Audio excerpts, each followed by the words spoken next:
सुनो ना, ये तो फुल ऑन मसाला स्टोरी है। जी, एक गैंग का यंग मास्टर अपने फियांस के बिट्रेयल और मर्डर के बाद 3 साल पहले वापस चला गया। मतलब पूरा ट्रांस माइग्रेशन सीन। अब उसे 19 साल के एक नए बंदे के बॉडी में फिर से जीने का मौका मिला। वहाँ क्या होता है, एक नया चीजी जो एक बिंदास अल्फा है, एक बड़े ही डिस्परेट सिचुएशन में फंस जाता है और उसे बचाता है एक काइंड हार्टेड और सॉफ्ट स्पोकन बीटा डॉक्टर। ये बीटा डॉक्टर है पूरा एंजल वाइब्स वाला।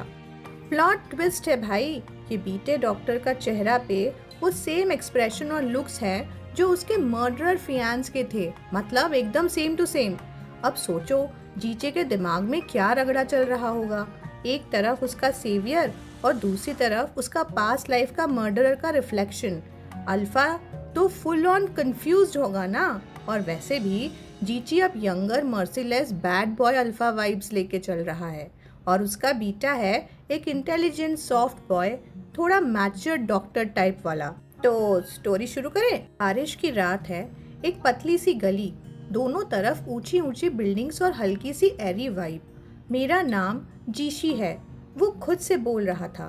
उसका होश अभी अभी वापस आया था और पहली चीज जो उसने नोटिस की थी वो ये थी कि वो किसी आदमी का पीछा कर रहा था। होश आने की कोशिश करते हुए मेरी बॉडी एकदम हैवी लग रही है।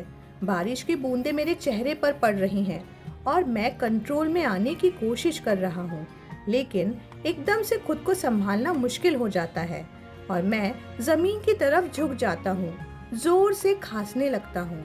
मैं अपने हाथ को धीरे से देखता हूँ। एकदम से एक अजीब रियलाइजेशन होती है, मेरे हाथ बिल्कुल ठीक है, कोई कट, कोई इंजरी नहीं, कंप्लीटली फाइन। ये वर्ड्स मेरे दिमाग में घूमते हैं जैसे मेरे सेंसेस मुझे एक जोक सुना रहे हों। मुझे याद आता है, एक फ्लैशबैक जैसा दिमाग में आता है। क्या हमारी कार क्लिफ से नहीं गिरी थी? क्या मैं नहीं मरा? मेरे अंदर का कंफ्यूजन और डेस्परेशन अब और बढ़ चुका है। हर चीज़ ब्लरी लग रही है। मैं सिर्फ एक चीज़ चाह रहा हूँ, आंसर्स। सब कुछ समझने की कोशिश कर रहा हूँ, एक लॉजिकल कनेक्शन बनाने की। जीशी बारिश में लड़खड़ाते हुए आगे बढ़ता है। उसकी आंखों में डेस्परेशन है। फाइनली वो सामने वाइट कोट वाले आदमी के करीब आता है। हे! जीशी जोर से चिल्लाता है। उसका हाथ डायरेक्टली आदमी के शोल्डर पर पड़ता है, लेकिन जैसे ही मैंने उसको धक्का दिया, जीशी अपने अंदर के इमोशनल बिल्डअप को महसूस करता है। उसका बॉडी टेंशन से भर जाता है। उसका हाथ आदमी को टाइटली पकड़ता है और वो सीधा उससे बोलता है, हिलना मत, मुझे बताओ। जीशी की आवाज में एक डिमांडिंग टोन है। तभी एक हल्की सी आवाज उसका ध्यान खींचती है। आदमी के हेडफोन्स जो पोर्टेबल रेडियो से कनेक्टेड थे सडनली डिस्कनेक्ट हो जाते हैं। एक क्लिक की आवाज आती है और हेडफोन्स जमीन पर गिर जाते हैं और उस पोर्टेबल रेडियो से एक लाइन सुनाई देती है, और अब हम आपको देने वाले हैं फोरकास्ट दिसंबर 21, 2000 का। जीशी का दिमाग एकदम फ्रीज हो जाता है। उसका एक्सप्रेशन डिसबिलीफ और शॉक से भर जाता है। 200X? मैंने 30 साल पास्ट में ट्रांसमाइग्रेट किया? वो धीरे से अपने आप से ये सवाल करता है, जैसे उसके दिमाग में रियलिटी और कंफ्यूजन का एक इंटेंस क्लैश हो रहा हो। सीन शिफ्ट होता है दिसंबर 21, 203X, जिंशी के ट्रांस माइग्रेशन का दिन। एक स्लीक ब्लैक कार हाईवे पर हाई स्पीड में जूम करती है। दोनों तरफ ब्यूटीफुल सीनरी और हल्का सा मॉर्निंग मिस्ट है। कार को पिंक और वाइट फ्लावर से डेकोरेट किया गया है, जैसे हम मैरिज के टाइम पर करते हैं। कार के अंदर जीशी और शिनजिए एक साथ बैठे हैं। शिनजिए एक ओमेगा और ब्लैक ब्लेज गैंग का हेड का अडॉप्टेड सन। जीशी का फियांस है, जो अपने फियांस के शोल्डर पर हल्का सा लीन करके रिलैक्स लग रहा है। जीशी, जो वाइट फ्लेम गैंग का यंग मास्टर है, अपने यूजुअल कंपोज सीरियस एक्सप्रेशन के साथ उसके पास है। जीशी इंटरनली सोचता है, 2 साल के बाद फाइनली हम अपने एंगेजमेंट के दिन तक पहुंच गए। जीशी हमें बताता है कि जिनसिए, जो ब्लैक ब्लेज गैंग का सोल सक्सेसर है, 2 साल पहले मैंने जानबूझकर उसके करीब आना शुरू किया। मेरा प्लान सिंपल था, शादी करके उसका ट्रस्ट जीतना। और फिर धीरे धीरे ब्लैक ब्लेज की पावर और इन्फ्लुएंस को खत्म कर देना। वो कैजुअली अपने चिन को अपने हाथ से सपोर्ट करता है, एक फेंट स्प्रिक के साथ, जैसे उसका प्लान ऑलरेडी सफल हो चुका हो। ठीक आज से लगता है ब्लैक ब्लेज भी अपने गार्ड्स मेरे आसपास लूज कर देगा। तभी अचानक आई का हाथ आची के स्लीव्स को टाइटली पकड़ लेता है और धीरे से कहता है, आची मुझे बहुत अनकंफर्टेबल लग रहा है। उसका वॉइस हल्का सा भारी था। आची तुरंत उसके करीब जाता है, कंसर्न उसके फेस पे क्लियरली दिख रहा था। आए, क्या हुआ? तुम अचानक से ऐसे क्यों? वो वरी के साथ पूछता है। आए अब भी उसका हाथ पकड़े हुए थोड़ा हिचकिचाते हुए बोलता है, आची मुझे लगता है मेरा हीट साइकिल जल्दी आ गया है, प्लीज मेरी मदद करो। आची अपने थॉट्स को संभालते हुए सोचता है, ये तो डेफिनेटली आए के फेरामोन्स हैं, लेकिन ये अचानक से इतने स्ट्रॉन्ग कैसे हो गए? अभी तो हीट साइकिल में 10 दिन बाकी थे। जीशी का एक्सप्रेशन सीरियस हो जाता है। वो जिन सीए के फेस को फर्मली होल्ड करता है। आए मेरी तरफ देखो। उसकी आवाज काम है लेकिन अर्जेंसी के साथ। जिन सीए स्ट्रगल करने के बाद भी अपनी आंखें नहीं खोल पा रहा था। आची मुझे बहुत अनकंफर्टेबल लग रहा है।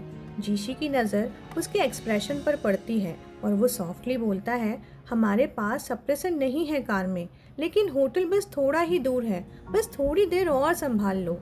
और तभी जिन सीए अचानक जीशी के शोल्डर्स के अगेंस्ट लीन कर जाता है।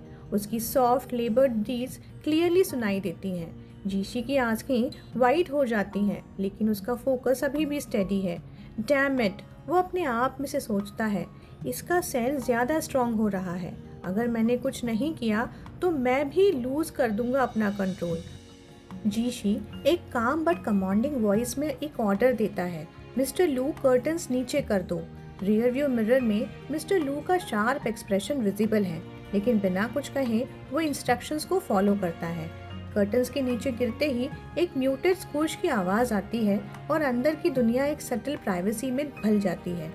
जीशी के हाथ नेचुरली जिनसीए के नेक के पास जाते हैं, जहाँ एक इंट्रिकेट मार्क नजर आता है।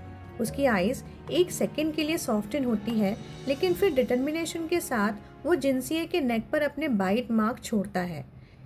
जीशी का एक्सप्रेशन शॉक में बदल जाता है जब उसके माउथ से ब्लड ड्रिप होता है और एक हिसिंग साउंड के साथ एक बड़ा सा स्नेक सामने आता है। उसकी आंखों में एक साथ पैनिक और रियलाइजेशन दिखते हैं। डैम इट, वो अपने अंदर सोचता है, अपना थ्रोट टाइटली क्लच करते हुए। क्या उसने अपने सेंट ग्लैड्स पे जहर लगाया था? ये बात उसके दिमाग में स्ट्राइक करती है जैसे एक लाइटनिंग बोल्ट। जीशी कार के अंदर काफ़ी फ्यूरियस लग रहा था। एकदम बैंग की साथ आवाज़ आती है। वो डोर से फुल फोर्स से टकराता है, जैसे उसे किसी ने धक्का दिया हो। दूसरी तरफ जिन सीए का स्प्रिक कुछ अलग ही स्टोरी बता रहा था। फकिंग डिस्गस्टिंग, वो सॉफ्टली बोलता है, लेकिन उसके वर्ड्स में एक हैवी सार्कैज़म था। फाइनली अपने अडॉप्टिव फादर की दी गई मिशन मैंने कंप्लीट कर ली। जीसी उसकी तरफ गुस्से से देखता हुआ कहता है, जिन सीए क्या तुमने अपने सेट ग्लैंड्स पर पॉइजन लगा दिया था? उसकी वॉइस में डिसबिलीफ और एंगर दोनों मिक्स हैं। जिन सीए अपने सूट के पॉकेट से एक टिश्यू निकालता है और एक कैलकुलेटेड और कोल्ड कॉन्फिडेंस के साथ अपनी नेकलाइन के ब्लड को सॉफ्टली वाइप करते हुए जिन सीए मुस्कुराता है, लेकिन उसकी आइज में अनॉयंस क्लियरली विजिबल है। पिछले 2 सालों से इनोसेंस का ये नाटक करते करते मैं अब बस बोर हो चुका हूँ। जिनसीए अपना हाथ बढ़ाता है और जीशी के गले को दबा देता है। उसकी उंगलियां टाइटन होती जा रही हैं, जैसे हर इमोशन का बोझ उसके ग्रिप में आ गया हो। उसकी आवाज़ में एक तीखी खार है जो कि जीशी के साथ सारी फीलिंग्स का हिसाब लेना चाहती है। जीशी, क्या तुम्हें सच में लगता था कि मैं हमारे एंगेजमेंट बैंक्वेट का इंतज़ार कर रहा था? तुम्हें सिर्फ मेरे अडॉप्टिव फादर को धोखा देना था और ब्लैक ब्लेज की पावर अपने हाथ में लेनी थी, है ना?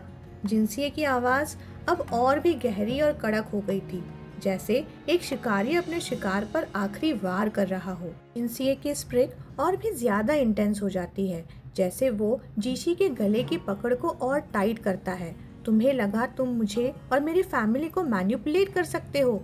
तुम बस एक ही चीज़ डिजर्व करते हो, डेथ। जीसी स्ट्रगल करता है जिनसीए के होल में। उसका फेस पेल होता जा रहा है। जिनसीए कैजुअली कार पार्टीशन को नॉक करते हुए मिस्टर लू को बोलता है, चलो अब ये ड्रामा खत्म हो गया, मास्टर फू को इन्फॉर्म करने का टाइम आ गया है ना।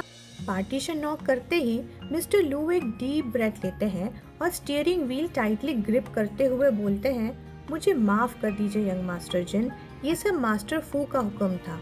और फिर स्टीयरिंग व्हील को वो तेजी से एक तरफ मोड़ देते हैं। एक लाउड बैंग के साथ कार रेलिंग से टकरा जाती है। ग्लास के शार्ड्स हवा में बिखरते हैं और मिस्टर लू की चिलिंग वॉइस सुनाई देती है, इस कार में एक भी इंसान जिंदा नहीं रहना चाहिए। पैनल शिफ्ट होता है जिनसीए के टेरिफाइड एक्सप्रेशन पर। उसकी आंखों में डिसबिलीफ और डेस्परेशन मिक्स हो रहा है एज शैटर्ड ग्लास उसके आसपास स्कैटर हो रहे हैं। वो धीरे से विस्पर करता है, वो ऐसा क्यों करेंगे? और फिर लास्ट पैनल में कार रेलिंग तोड़ते हुए क्लिफ के एज से बाहर निकलती है। जीची के क्रैक लिप्स पे एक सार्टोनिक स्माइल आती है। जिनसीए, तुम सिर्फ एक मोहरा हो जो कभी भी कुर्बान किया जा सकता है। जीची के आंखों में एक वाइल्ड डिटर्मिनेशन चमक रही थी जैसे ही उसने जिनसीए को पकड़ा और नीचे खींच लिया। मुझे मारना चाहते हो तो चलो मेरे दफन हो जाने के लिए तैयार हो जाओ। सीन अब प्रेजेंट में शिफ्ट होता है। थंडरस्टॉर्म के विजुअल्स के साथ एक ग्लूमी और इंटेंस एटमॉस्फेयर बनता है। जीची के थॉट्स का एक नया एंगल सामने आता है जो उसके अंदर चल रहे टर्मोइल को दिखाता है। पहला थॉट में वो ये सोच रहा होता है कि क्लिफ के गिरने के बाद वो एक दुनिया में कैसे पहुंच गया। व्हाइट कोट वाला आदमी पलट के कह रहा होता है, अरे तुम्हें ज़रूरत नहीं है। वो पलट कर जीशी को धक्का मारते हुए कहता है, मुझे नीचे गिरा के डायरेक्शंस पूछने की। एज जीशी अपनी नज़र उठा के व्हाइट कोट वाले आदमी की तरफ देखता है तो वो एक पल के लिए उसका चेहरे पर एक पहचान सी झलक आती है। ये शक्ल जानी पहचानी लगती है, वो सोचता है। और फिर अचानक एक तेज दर्द उसके सर में चुभता है। क्या हो रहा है? दिमाग फट रहा है जैसे। वो अपने सर को पकड़ के बोलता है। व्हाइट कोट वाला आदमी करीब आता है। उसकी आवाज में चिंता दिख रही है। हे किड, सब ठीक है? तुम्हें क्या हुआ? कि नीली आंखें उसके चेहरे से टकराती हैं और उसका एक्सप्रेशन कंफ्यूजन और रियलाइजेशन के बीच का होता है। उसकी आवाज कांपती है जैसे वो खुद से पूछ रहा हो, जिनसीए, क्या तुम ही हो? और बिना सोचे जीशी के हाथ व्हाइट कॉलर को मजबूती से पकड़ लेते हैं और वो आदमी को अपनी तरफ खींचता है। तुम जिनसीए हो, है ना? जीची व्हाइट कोट वाले बंदर की तरफ देख के बोलता है, यू डिडंट डाई। ये बोलते बोलते उसकी पकड़ उसके कॉलर से छूटती जा रही है। जीची की कॉन्शियसनेस फेड हो रही है और सारी एनर्जी खत्म हो रही है। उस वक्त उसने ये सोचा था कि ये बंदा जिनसीए मर गया होगा, पर अब उसके सामने जिनसीए है जिंदा और उनके एग्जैक्ट चेहरे के साथ। जीशी के थॉट्स अंदर ही अंदर ये बोलते हैं, दुनिया में ऐसा तो नहीं हो सकता कि दो लोग बिल्कुल एक जैसे दिखते हों। पर ये बात कंफर्म करते हुए वो दिल में कहता है, तो इसका मतलब वो आदमी पक्का जिनसीए ही है, राइट? जीशी अनकॉन्शियस होता जा रहा है और ग्राउंड पे गिरता है। व्हाइट कोट वाला डॉक्टर थोड़ा लाइट टोन में बोलता है, यू ब्रैट, तुमने फेंट होने के लिए जगह भी बड़ी कमाल की चुनी है ना? हम डॉक्टर्स हैं और कोई फेंट हो जाए तो ऐसे ही खड़े रहकर कुछ ना करे, ये हो ही नहीं सकता। और ये सब कहते वक्त उसके चेहरे पर एक छोटी सी स्माइल भी होती है, जैसे वो सिचुएशन को हैंडल करने की पूरी रिस्पॉन्सिबिलिटी ले रहा हो।